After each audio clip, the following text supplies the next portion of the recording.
నమస్కారం గురుగారు. కీర్తి గారు నమస్కారం అండి. గురుగారు, ఉగాది విశిష్టత ఏమిటి? విశ్వవసు నామ సంవత్సరం అంటే ఏమిటి తెలియజేయండి గురుగారు. మనకి ఉగాది అంటే ఏంటి? మనకు ఆ పేర్లోనే ఉంది. యుగ ఆది. యుగం అంటే మనకి మిలియన్, ఒక సంవత్సరం స్టార్ట్ అవుతుంది. ఆది అంటే బిగినింగ్ అవుతుంది అనమాట. దీన్ని మనం ఇంగ్లీష్లో చెప్పుకుంటే న్యూ ఇయర్.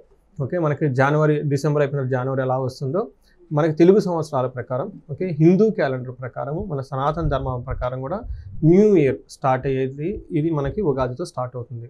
ఇది వచ్చేటప్పటికి చాలా బాగా ఆంధ్రాలో చేస్తారు, అంతకంటే ఇంకా బాగా కర్ణాటకలో ఇంకా బాగా చేస్తారు, చాలా బాగా ట్రెడిషనల్గా చేస్తారు. వీటితో కాకుండా తెలుగు వాళ్ళు కన్నడగాలతో కాకుండా ఇంకా కొన్ని పార్ట్స్లో కూడాను ఇదే పేరుతో మోరార్లెస్ చేస్తారు.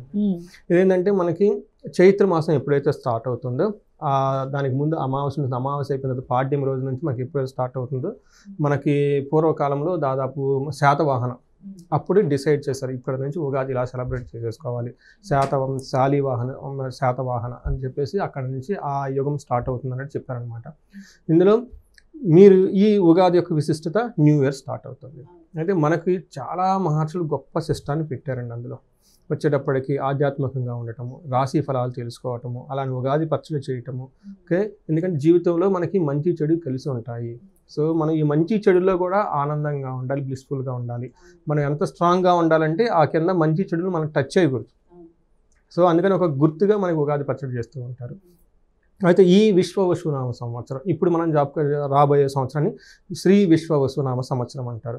సో ఈ సంవత్సరం యొక్క పేరును బట్టే ఆ సంవత్సరంలో ఉన్న లక్షణాలు కూడా ఉంటాయి. మీరు గనుక చూసారనుకోండి, లాస్ట్ ఇయర్ ఎలా ఉన్నారు, శ్రీ క్రోధి నామ సంవత్సరం. క్రోధి అంటే కోపం. మీరు గనుక బాగా గమనించారనుకోండి, మనకి చాలా రాజకీయ పార్టీలు ఓడిపోయి వెళ్ళిపోవటం అంటే ప్రజలు వాళ్ళ మీద కోపంతో ఉన్నారు. అలానే రాజకీయ నాయకులు కూడా ప్రజల మీద కక్ష కట్టినట్టు బిహేవ్ చేస్తూ ఉంటారు, అందుకనే కదా వాళ్ళు ఓడిపోయేది.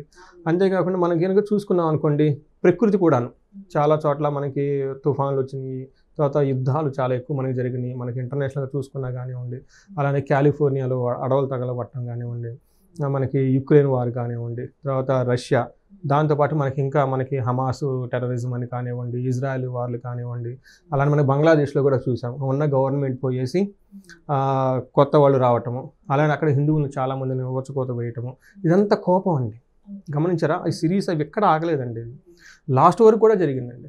సో ఈవెన్ మనకి అగ్ని ప్రమాదాలు కూడా చాలా జరిగినాయి. అంటే ఏంటంటే నేచర్ మన మీద, మనుషుల నేచర్ మీద, పాలకులు ప్రభువుల మీద, ప్రజల్లో వాళ్ళకి చాలా ఒకళ్ళ మీద కోపం ఉండేది. ఇది అయిపోయిన తర్వాత సిచ్యువేషన్ మనకి మారుతూ ఉంటుందండి. మనకేంటంటే పూర్వకాలంలో ఇప్పుడు కూడా ఇంట్లో ఎవరైనా ఇద్దరు అరుచుకున్నా, లేదంటే పక్కేళ్ళ వాళ్ళు అరుచుకున్నా, పెద్ద మనుషులు వచ్చి సయోధ్య కుదురుస్తారు.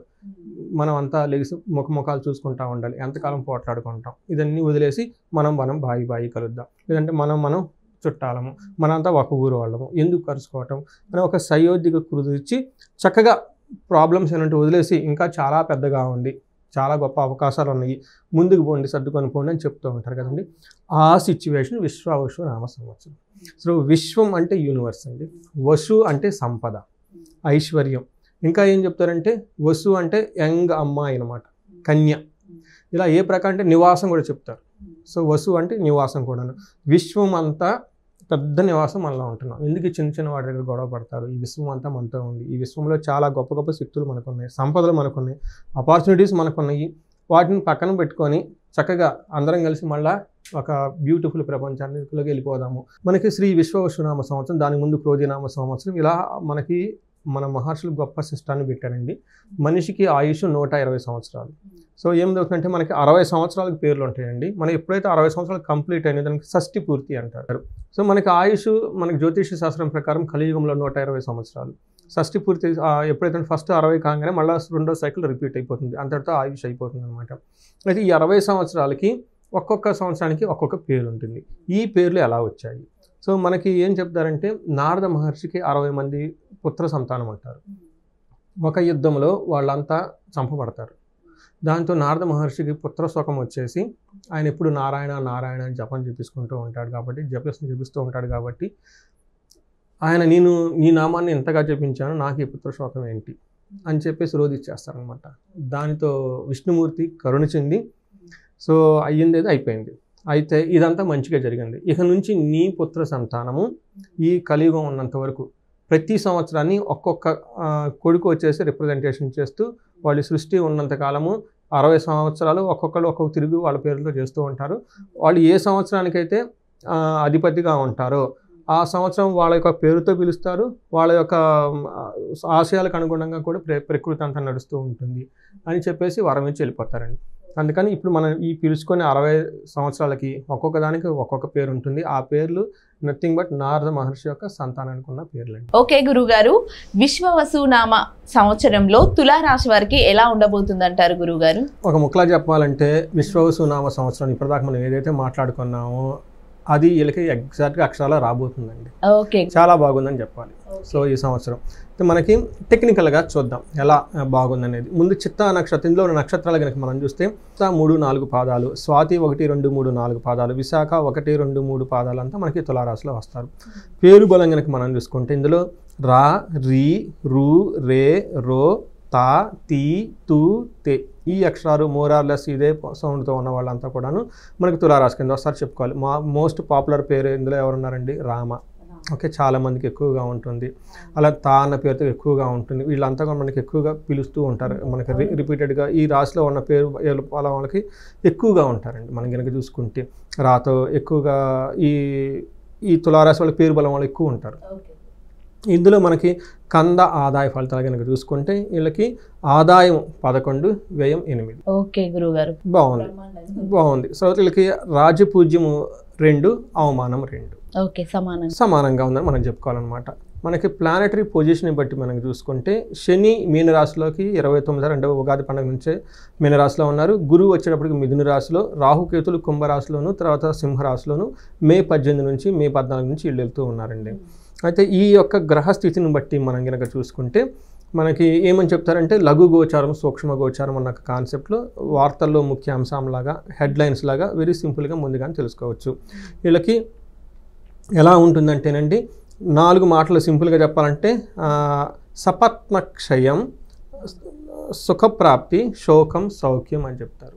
అంటే 6th హౌస్లో వీళ్ళకి శని ఉండటం వల్ల ఏమవుతుందంటే అండి ఎనిమీస్ వీళ్ళ మీద ఎవరిదైనా కనుక ఉంటే వీళ్ళది పై చేయి అవుతుంది.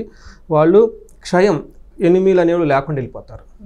తర్వాత సుఖప్రాప్తి, వీళ్ళకి చాలా ధన ప్రవాహము, సంతోషం వచ్చే అవకాశం ఎక్కువగా ఉంది. సౌఖ్యం 11th హౌస్లో వీళ్ళకి 1.5 year కేతు ఉండటం వల్ల ఓవరాల్గా హ్యాపీనెస్, లగ్జరీ, కంఫర్ట్ అంతా ఉంటుంది. అయితే 5th హౌస్లో రాహు ఉండటం వల్ల పిల్లల విషయంలో కొంచెం శోకము, లేదంటే కొన్ని ఏమని చెప్తారంటే కష్టపెట్టే సంఘటనలు లాంటివి జరిగే అవకాశం ఎక్కువగా, ఇబ్బంది. కరెక్ట్. ఓవరాల్గా చూసుకుంటే చాలా బాగుంది. ఓకే, మనకి ఈ 12 రాశులు ఎక్కువ బాగా పాజిటివ్గా ఉంది. ఏదైనా కనుక రాశి అంటే తులారాశి అని చెప్పుకోవాలన్నమాట. మనకి గ్రహం వైజ్ కనుక చూసుకుంటే వీళ్ళకి శని చాలా బాగా యోగతనిస్తున్నాడు. 3rd హౌస్లో కూడాను దృష్టి ఉండటంతో 2 మేజర్ హౌస్లు శని యొక్క దృష్టి ఉండటం వల్ల చాలా బాగుంది. మనకి మహర్షులు సంస్కృతంలో ఏం చెప్తారంటే 6వ ఇంట్లో కనుక శని ఉంటే షష్టమ స్థాన గతే శని అంటే 6వ ఇంట్లో కనుక శని ఉంటే ఏమవుతుంది? ధన ధాన్యాభివృద్ధి, తర్వాత బంధు సంతోషం, తర్వాత వర్ధనం, అంతేకాని స్త్రీ సౌఖ్యం, గృహ నిర్మాణం అని చెప్తారు. ధనము, ధాన్యము అభివృద్ధి జరుగుతూ ఉంటుంది. తర్వాత వృద్ధి బాగా వృద్ధి చెందుతూ ఉంటుంది. బంధు సంతోషం, బంధువులతో సంతోషంగా ఉంటారు. వర్ధనం, దినదిన వర్ధనం కలిగి చాలా చక్కగా ఉంటారు. అంతేకాకుండా స్త్రీ సౌఖ్యం అంటే పురుష సౌఖ్యం. కొంతమంది లేడీస్ బాగా ఉంటారు కాబట్టి వాళ్ళకి అప్పుడు ఒక లేడీస్కు పురుషులు హస్బెండ్ నుంచి వైఫ్ మధ్యలో గొడవలు వచ్చిన, కొంతమంది లేడీ బాస్ ఉండి వాళ్ళ కింద మామూలుగా మేల్ స్టాఫ్స్ ఉంటారు కదండి, ఇట్లా వర్క్ ఫ్రంట్లో కానివ్వండి, అంతకుముందు వెళ్తే ఫీమేల్ కొలీగ్స్ కానివ్వండి, లేదంటే ఫీమేల్స్ కనుక జెంట్స్తో కనుక ఏమైనా మనస్పర్ధలు ఉన్నా, ఏదన్నా కనుక అబ్స్ట్రక్షన్స్ ఉన్నా, ఈ టైంలో వాళ్ళ మధ్య చాలా మంచి ఏమంటారు మంచి సఖ్యత ఉంటుంది, ఒక మంచి బాండింగ్ ఉంటుంది, ఒక మంచి అండర్స్టాండింగ్తో చాలా చక్కగా వెళ్ళే అవకాశం ఎక్కువగా ఉంటుంది.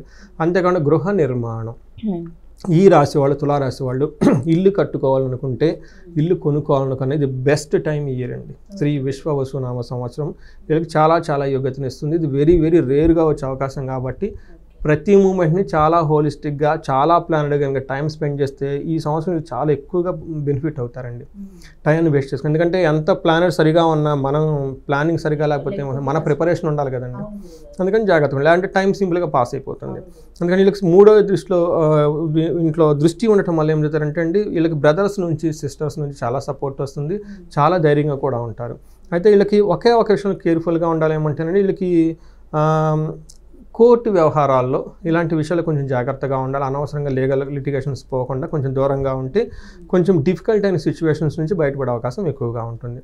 మనకి జూపిటర్ వీళ్ళకి 9th హౌస్లో ఉండి, ఫస్ట్ హౌస్ తర్వాత 5th హౌస్లో జూపిటర్ 9వ ఇంట్లో చాలా చక్కగా మనకి యోగ్యతను ఇస్తారండి. జ్యోతిష శాస్త్రం ప్రకారం 9వ ఇంట్లో కనుక గురువు ఉంటే భాగ్యం, లక్ అంటారు చూసుకుంటే లక్ వస్తుంది అనమాట. వీళ్ళకి 9వ ఇంట్లో ఉండటం వల్ల ఏం చెప్తారంటే, మనకి మహర్షులు సంస్కృత గ్రంథాలు ఏం చెప్తుంటే, అర్ధం చ స్వకులాచార గృహలాభ సుఖ భోజనం నిత్య స్త్రీ జన సంపర్క నవమస్తే భవేత్ గురువు. గురువు కనుక 9వ ఇంట్లో కనుక ఉంటే, శని ఇప్పటిదాకా ఎలాంటి ఫలితాలు ఇచ్చారో గురువు కూడాను అలాంటి ఫలితాలని వాళ్ళకి ఇచ్చేసి డబల్ బోనాంజ్ అనమాట. వీళ్ళకి ఎలా ఉంటుందంటే, ఏం చెప్తారంటే ధనలాభం ఉంటుంది, తన కులాచారం పాటించండి. వీళ్ళకి పార్టీలు అంటే గుళ్ళు తిరగటము, గోపురాలు తిరగటము, పెళ్ళిళ్ళు చేయటము, తర్వాత పెద్ద పెద్ద ఇన్ఫ్లుయెన్స్ పీపుల్ని గలవటము, వాళ్ళ వంశానికి సంబంధించిన ట్రెడిషన్స్ ఇవన్నీ ఫాలో అయ్యి ఉండే అవకాశం ఎక్కువగా ఉంటుంది. సుఖ భోజనం, చక్కగా భోజనం చేసి రుచికరమైన భోజనం తింటారు ఈ సంవత్సరం అంతా అని చెప్తుంది. అంతేకాకుండా నిత్య స్త్రీ జన సంపర్కం, లేడీస్ అయితే కనుక చక్కగా ఒక హార్మోనియస్ మేనర్స్తో వాళ్ళ చుట్టూ ఉన్న జెంట్స్తో ఎక్కువ కలిసి తిరుగుతూ ఉంటారు.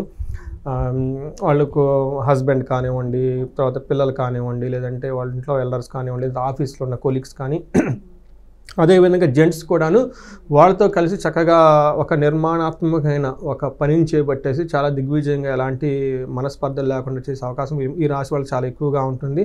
ఓవరాల్గా చూసుకుంటే సర్వ సౌఖ్యము. ఇంకొక మొక్కలో చెప్పేశారు, ఇంకా ఎక్కువ చెప్పడం కూడా అనవసరం. అయితే వీళ్ళకి ఫస్ట్ ఇంట్లో దృష్టి ఉండటం వల్ల మంచి హెల్త్గా ఉండే అవకాశం ఎక్కువగా ఉంది. ట్రాన్స్ఫర్లు అయ్యే అవకాశం కూడా ఎక్కువగా ఉంటుంది. బట్ ట్రాన్స్ఫర్ అయినా కానీ అవి కూడా వీళ్ళకి పాజిటివ్గా ఉంటాయి. తర్వాత 5th హౌస్లో దృష్టి ఉండటం అంటే పిల్లలు ఎవరైనా కనుక ప్లాన్ చేసుకుంటే ఈ సంవత్సరం ఇది బెస్ట్ టైం అండి. తులారాశి వాళ్ళకి పిల్లలకి సంబంధించిన కానీ ఏదైనా కనుక ప్లాన్ చేసుకుంటే చక్కగా ఎలాంటి ఇబ్బందులు లేకుండా ఒక మంచి పిల్లలు వీళ్ళ ఇంట్లో పుట్టే అవకాశం చాలా ఎక్కువగా ఉంది. అయితే 5th హౌస్లో రాహు వీళ్ళకి 5th హౌస్లో ఉండటం వల్ల ఇది అంత కొంచెం అంటే పెద్ద ఇబ్బంది పెట్టే సిచ్యువేషన్ కాదు, ఒక న్యూట్రల్ తటస్థమైన పొజిషన్ అని మనం చెప్పుకోవాలి. ఇందులో ఏమవుతుందంటే పుత్రవైర్యం అంటే పిల్లలతో గొడవలు పడే అవకాశం ఎక్కువగా ఉంటుంది. తర్వాత ఇది మిక్స్డ్ రిజల్ట్ అనమాట. కొంచెం ఆఫీసులో బాసులు వాళ్ళ ద్వారా బాగా గౌరవించబడే అవకాశం ఎక్కువగా ఉంటుంది. అకాలానికి భోజనం చేయటం, అందరితో గౌరవించబడటం, ఆర్థికంగా బలం అంటే ఏమవుతుందంటే బలంగా ఆర్థికంగా కొంచెం బలంగా లేకపోవడం, ఇలాంటి మిక్స్డ్ రిజల్ట్ వచ్చే అవకాశం ఎక్కువగా ఉంటుందన్నమాట. బట్ ఓవరాల్గా కనుక మనం చూసుకుంటే ఈవెన్ వీళ్ళకి కేతు కూడాను చాలా మంచి హౌస్లో ఉండేసి చక్కగా యోగ్యతను ఇస్తున్నారు. ఒక రకంగా చెప్పాలంటే 80% మనకి ఈ రాశి వాళ్ళకి చాలా చాలా బాగుందని మనం తెలుసుకోవాలండి. ఓకే గురువు గారు, తులారాశి వారికి నక్షత్రాల పరంగా ఎలా ఉండబోతుంది అంటారు? ఇందులో చిత్తా, స్వాతి, విశాఖ నక్షత్రం అండి. వీళ్ళకి చాలా స్ట్రైట్ ఫార్వర్డ్గా ఉందండి. అప్స్ అండ్ డౌన్స్ ఏమీలో చాలా క్లీన్గా ఉంది. కేతు వల్ల ఆరోగ్యం చాలా బాగుంటుంది. ఈ రాశి వాళ్ళకి చిత్త వాళ్ళకి, స్వాతి వాళ్ళకి, విశాఖ వాళ్ళకి కనుక హెల్త్ కాంప్లికేషన్స్ ఏమి ఉండవు, చాలా బాగుంటుంది. అలానే ఈ రాశి వాళ్ళకి మనకి చిత్త, స్వాతి, విశాఖ వాళ్ళకి 6th హౌస్లో రాహు ఉండటం వల్ల ధనలాభము, సుఖము, సర్వజన పూజ్యము చూపిస్తూ ఉంది. అయితే శని వీళ్ళకు బాగా యోగ్యతని ఇవ్వటం వల్ల సంపదలు కూడా వచ్చే అవకాశం ఎక్కువగా ఉంది.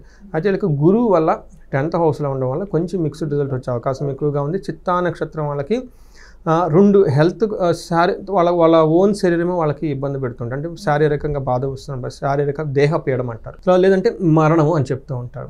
అంటే కొంతమందికి వాళ్ళకున్న వేరే కండిషన్ వల్ల కూడా మనం చూసుకొని ఇది ఒక్క విషయంలో కొంచెం కేర్ఫుల్గా ఉంటే చాలా బాగుంటుంది. నెక్స్ట్ గురువు గారు, తులారాశి వాళ్ళు చేయాల్సిన పరిహారాలు తెలియజేయండి గురుగారు. సో మనం పరిహారాలు కనుక చూసుకుంటే ఈ రాశి వాళ్ళకి అన్ని 4 గ్రహాల్లో 3 గ్రహాలు చాలా అనుకూలంగా ఉంది. ఒక్క రాహు మాత్రం వీళ్ళకి అంత అనుకూలంగా లేరు. అంతేకాకుండా గురువు కూడాను కొన్ని విషయాల్లో ఇబ్బంది పెట్టే అవకాశం ఎక్కువగా ఉంది. ఇట్లా గురువుకి సంబంధించి రాహుకి సంబంధించిన పరిహారాలు చాలా చేసుకోవాలి. ముఖ్యంగా రాహుకి సంబంధించిన పరిహారాల్లో భాగంగా రాహుకి అధిష్టాన దేవత దుర్గామాత. ఓకే, దుర్గా సప్తాశ్లోకిని చాలా చక్కగా బైహార్ట్ చేసుకోవాలి, ఉదయం సాయంత్రం భక్తిగా చదువుతూ ఉండాలి.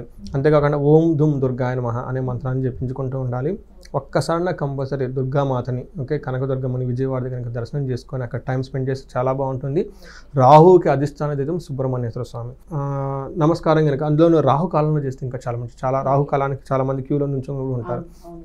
అక్కడ కనుక ఆ టైంలో కనుక చేస్తే ఈ రాహు పెట్టే ఇబ్బంది నుంచి చాలా పరిహారం వచ్చి బాగుంటుంది అనమాట. ఇవి కాకుండా వీళ్ళకి అంతా బాగుంది కాబట్టి ఇంకా ఏదైనా స్పెసిఫిక్గా ప్రాబ్లం ఉంటే పర్టికులర్గా వీళ్ళకి ఏమంటారంటే యక్ష రాక్షస పీడలు, తర్వాత శాపాలు, తర్వాత దిష్టి, వీళ్ళు కొంచెం ఎదుగుతూ ఉంటే పక్క వాళ్ళంతా ఓర్చుకోలేనితనము, ఈ మేమంటే దిష్టి పెట్టడము, ఇవన్నీ ఎక్కువగా పడే అవకాశం కూడా ఎక్కువగా ఉంటుంది. కాబట్టి ఈ టైంలో వీళ్ళు మన్యు పాశుపత అభిషేకం చేయించుకున్న, లేదంటే మన్యు పాశుపత హోమం చేయించుకున్నా కానీ ఇది చాలా బాగా కలిసి వస్తుందండి. ఓకే గురుగారు, తులారాశి ఫలితాలు, వాళ్ళు చేయాల్సిన పరిహారాన్ని చాలా చక్కగా వివరించినందుకు ధన్యవాదాలు గురుగారు. ధన్యవాదాలండి.